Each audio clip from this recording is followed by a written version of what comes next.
네, 경제 쏙쏙 시간입니다. 오늘도 경제부 박진영 기자와 함께합니다. 어서 오세요. 안녕하십니까.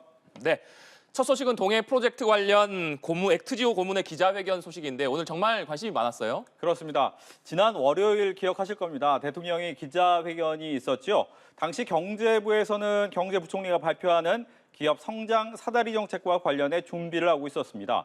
갑자기 대통령이 같은 시간 회견을 한다고 하니까 일단 기업 성장 사다리 정책에 힘이 실리는구나 라고 생각하고 있었는데 모든 국민이 깜짝 놀란 동해 석유 개발 관련 회견이었습니다. 정치부 기자뿐 아니라 경제부 기자들도 정신없이 회견 관련 내용을 취재하고 있었는데 눈에 띄는 사람이 있었습니다. 이 프로젝트를 검토한 해외 전문가 비토르 아브레우 액트지오 고문이었습니다. 어떤 사람이 정말 궁금해했는데 6월 5일 한국에 온다고 하니까 모든 언론사들이 인천공항으로 모였습니다. 액트지오 고문은 공항에서 기자들의 질문에 영어로 간단한 답변을 하면서 다음 기자회견을 예고했는데 그게 바로 오늘이었습니다. 네, 윤석열 대통령이 깜짝 발표, 그야말로 정말 깜짝 발표였는데 네. 그 깜짝 발표를 하고 오늘 회견까지 정말 많은 기사가 쏟아졌잖아요. 그렇죠. 많은 분들이 관심을 가질 수밖에 없었던 것이 산유국의 꿈이 이루어지느냐 이 부분이었죠. 그 사이에 액트지오라는 회사에 대한 궁금증이나 과거 동해 탐사한 호주 회사 철수 등이 기사화되면서 관심이 엄청났습니다. 일단 오늘 회견에서 액트지오 고문은 이 성공확률이 20%라면서 이는 굉장히 양호하고 높은 수치라고 자신감을 보였습니다.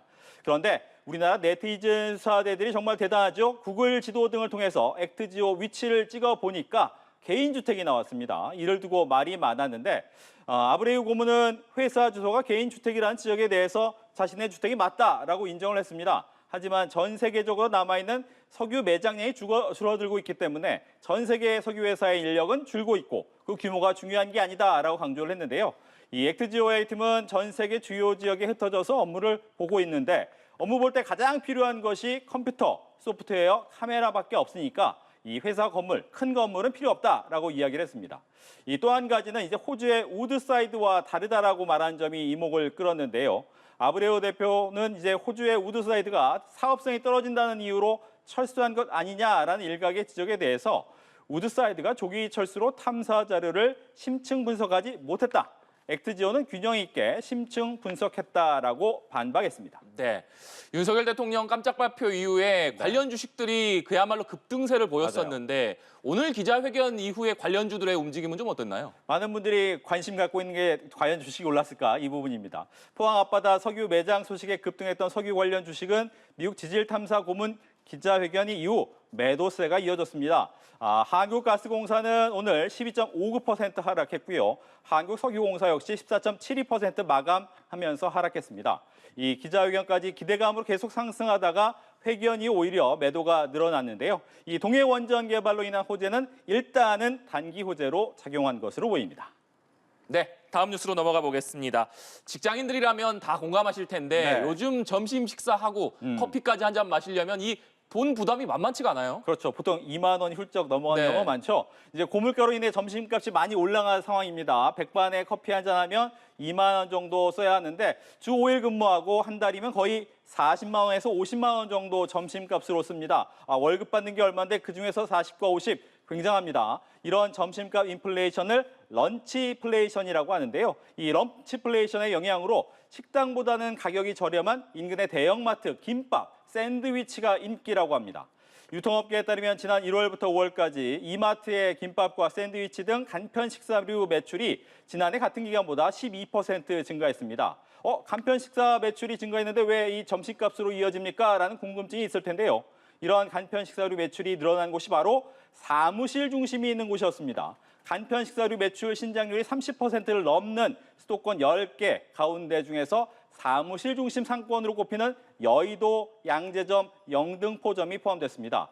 3개 점포 중 주변 식당 가격이 높기로 유명한 여의도점 간편 식사류 매출 신장률은 무려 72%, 양재점 39%, 영등포점은 34.6%로 나타났습니다.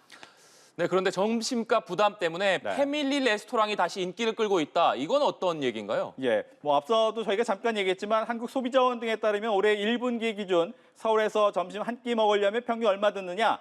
1,798원, 11,000원꼴입니다. 삼계탕은 평균 16,885원, 삼겹살은 200g 1인분에 19,981원, 2만 원에 육박하죠.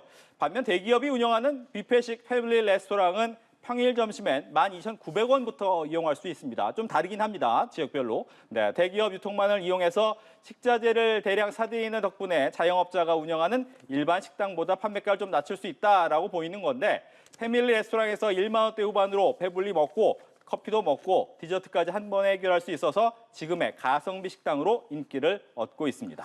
네, 그런데 언제부턴가 이 패밀리 레스토랑이 주변에서 잘 보이지 않던데 네. 요새 다시 늘어나는 건가요? 그렇습니다. 2000년대 들어서 가족 외식과 외식 장소 패밀리 레스토랑 인기가 네. 굉장히 높았어요.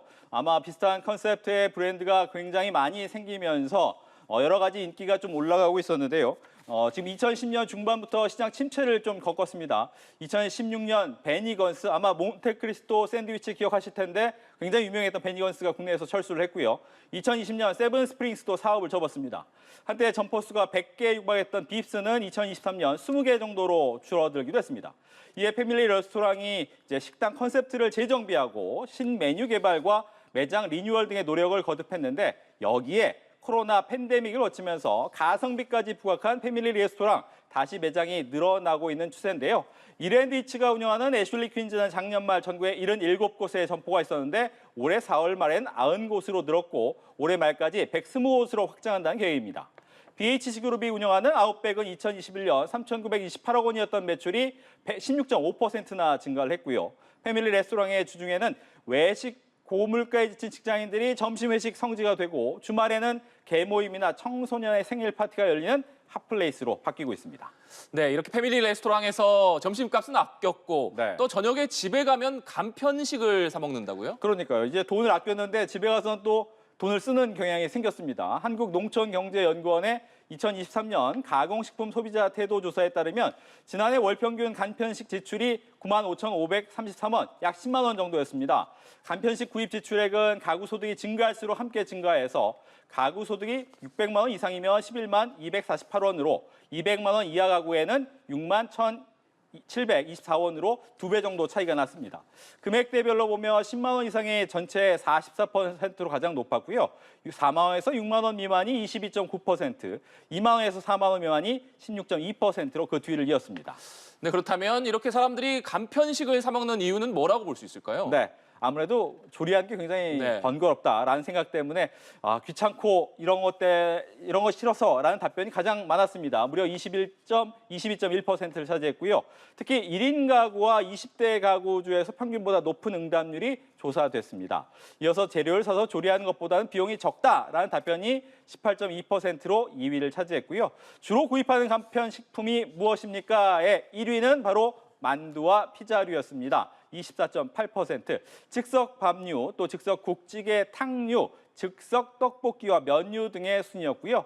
2021년 20.5% 수준이었던 만두와 피자는 2년 동안 4.3%포인트 늘어나면서 상위권 품목에 대한 선호는 매년 상승하는 반면 같은 기간에 이제 육류나 즉석 섭취 식사류에 대한 선호는 조금씩 줄어들고 있습니다. 네, 이렇게 간편식을 먹는 사람이 늘고 있지만 네. 또 집에서 밥을 해 먹으려는 사람도 늘고 있다. 이런 조사 결과도 있어요. 약간 상반돼 보이지만 비슷한 면이 있습니다. 네. 몇 년 전까지만 해도 이제 부엌 실종이 굉장히 큰 경제의 화두였습니다. 배달 음식, 간편식으로 식사를 해결하다 보면 아파트 평면에서 부엌이 줄어들었습니다, 오히려. 그리고 거실이 커지는 추세까지도 이어졌는데 부엌에서 음식을 안 해 먹다 보니 불이 사라졌다.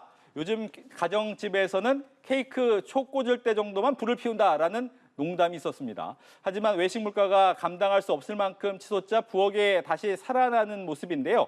롯데홈쇼핑에 따르면 지난 1월부터 2월 대비 3월에서 4월 주방용품의 주문액이 80% 이상 증가했습니다. 생활용품점 다이소에서도 올해 칼과 도마 판매량이 작년과 비교해서 30%, 20% 각각 늘었습니다.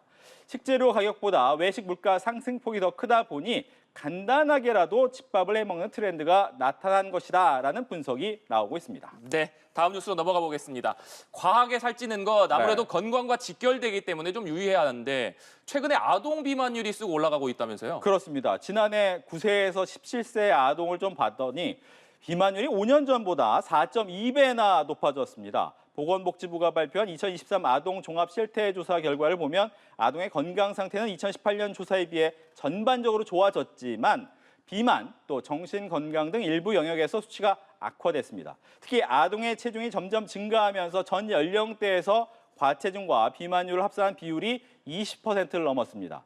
좀 이게 보니까 3살부터 8살 아동의 비만율은 12.3%예요. 이게 5년 전에 12.2%와 비교했을 때는 아주 유사한 별 변화가 없습니다. 하지만 9살에서 7살의 아동 비만율은 14.3%로 약 지난 조사에서 3.4%보다 4배 정도 높아진 거죠. 굉장히 많이 높아졌다고 볼 수가 네. 있습니다. 4.2배, 4배 넘게 높아졌으면 정말 많이 높아진 건데 이렇게 높아진 이유가 있을까요? 5년 전이라는 거에 주목을 할 네. 필요가 있는데 이 5년은 바로 코로나 시기와 맞물리게 됩니다. 이 시기에 있었던 다양한 생활 변화가 영향을 미친 것으로 조사가 되는데 이 관련 내용을 좀 한번 살펴보겠습니다. 맨 앞에 보이시죠? 이 비만율 퍼센트가 많이 올라간 부분이 있었고 그 옆을 보면 앉아있는 시간, 수면 시간이 좀 많이 차이가 납니다. 수면 시간과 앉아있는 시간, 아동의 평균 수면 시간 7.93시간으로 8시간 밑으로 떨어졌고요. 주중에 앉아있는 시간이 635.99분, 2018년보다 100분 넘게 늘었습니다. 충분하게 자야 할 시기에 잠을 좀 덜 자고 운동하기보다는 앉아 있었다는 거죠. 아동의 여가 및 활동 부분 조사에서도 스마트폰, 컴퓨터 같은 전자기기 위주의 정적인 여가 활동이 증가했습니다. 스마트폰과 컴퓨터, 태블릿 PC를 1시간 이상 사용하는 비율이 주중에는 27.5%, 주말에는 36.9%로 2018년 조사에 비해서 크게 증가했습니다. 네. 이렇게 과하게 살이 찌는 애들을 탓하기만도 어려운 것이 네. 애들이 밖에 나가서 놀고 싶어도 놀지 못하는 환경 탓도 있잖아요. 그렇습니다. 물론 이제 코로나 시기라는 그런 시기적인 네. 특성도 있었지만 어린 시절 친구들과 노는 게 가장 좋은데 그렇게 하지 못하는 것이 요즘의 현실이죠. 아동 9살에서 7살의 40.9%는 방과 후에 가장 하고 싶은 것 바로 친구들과 놀고 싶다라고 얘기를 했는데 이를 실천하고 있는 아이는 18.6%에 불과했습니다. 학원과 과외, 또 집에서 숙제하기 등에 대해서는 희망한다고 한 답보다는 의무적으로 한다는 답이 훨씬 더 높게 나왔습니다. 아동 정신건강 고위험군의 비중도 늘고 주요 스트레스 요인은 학업과 관련된 것이었는데 9세에서 17세 아동 중 스트레스가 대단히 많은 아동의 비율이 1.2%로 지난 조사보다 0.9%보다 늘었고요. 아동의 주요 스트레스 요인은 숙제, 시험, 또 성적으로 나타났습니다. 같은 연령대에서 우울감을 경험하거나 자살까지 생각하는 아동의 비율도 증가하는 상황이라 우려되고 있습니다. 네.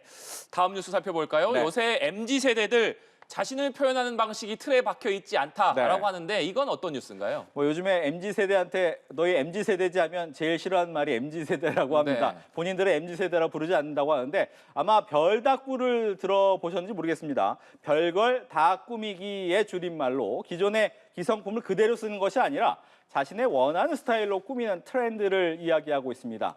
꾸미기의 열풍 시작이 이 코로나19 때 얻은 다꾸였습니다. 그 당시에 이제 다이어리 쓰기가 굉장히 유행했는데 이 다이어리를 꾸며서 쓰는 다꾸 트렌드가 시작이 됐고요. 이후 폴꾸, 폴라로이드 꾸미기, 백구, 가방 꾸미기 등의 꾸미는 활동이 MZ세대의 놀이문화 중 하나로 자리 잡았고 이렇게 젊은 세대를 중심으로 별걸 다 꾸미는 별다꾸 트렌드가 확산됐습니다. 네, 별다꾸. 저도 오늘 새로운 영어를 배웠는데 MZ세대들 먹는 거에 있어서도 새로운 트렌드가 있다면서요? 섞어 먹는 걸 좋아하더라고요. 보통 이제 직장인들은 섞어 먹는다 하면 소주와 맥주 네. 정도의 섞는 정도를 생각하는데 이것이 아니라 음료수의 샷, 이른바 커피에 에스프레소 샷을 섞어 마시는 게 유행입니다. 혹시 아샤추를 아십니까?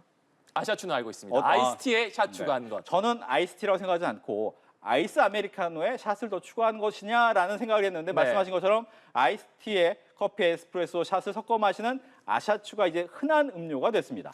딸기 라떼에 샷을 추가한 딸샤추, 또 갈아 만든 배음료에 샷을 넣어 마시는 배샤추까지 4년부터 5년 전 아이스티에 샷을 넣어서 마시는 아샤추가 처음 등장한 이후에 섞어 먹는 레시피가 무궁무진하게 만들어지고 있습니다. 앞서 별다꾸처럼 MZ세대들을 중심으로 퍼진 모디 슈머 제품이라고 할 수가 있는데요.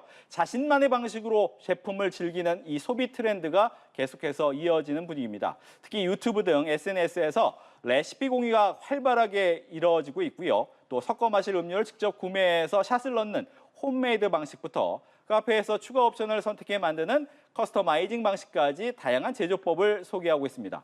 이런 음료가 인기가 있다 보니 프랜차이즈 카페에서도 배샤추나 딸샤추 등 메뉴가 출시되고 있는데 한번 가서 드셔보셔도 재밌을 것 같습니다. 네, 알겠습니다. 지금까지 경제부 박진영 기자와 경제소속 함께했습니다. 오늘 말씀 고맙습니다. 네.